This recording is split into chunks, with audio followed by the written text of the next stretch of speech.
আপনারা টাইটানিক জাহাজের নাম শুনেছেন? টাইটানিক জাহাজের 8 গুণ 10 গুণ বড় একটা জাহাজ আছে, আইকন অফ দ্য সি। আমি দেখে এসেছি।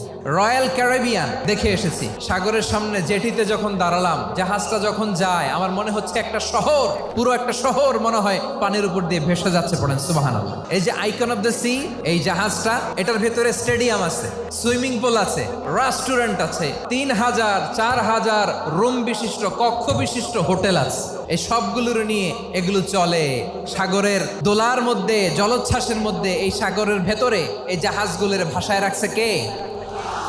এই যে বাংলাদেশে যে গাড়িগুলো চালান, বেশিরভাগ গাড়ি আসে কিন্তু জাপান থেকে। হাজার হাজার গাড়ি একটা জাহাজ বহন করতে পারে। সূরাত বনী ইসরাইলের এই চমৎকার আয়াতের ভেতরে আল্লাহ তাআলা বেসিকলি মানব জাতির প্রতি তার 4টি স্পেশাল অনুগ্রহের কথা বলেছেন। 2 নম্বর অংশে আল্লাহ তাআলা বললেন, ওয়া হামালনাহুম ফিল বাররি ওয়াল বাহর, স্থলে এবং সমুদ্রে আমি তাদের জন্য চলাচলের বাহন দিয়েছি।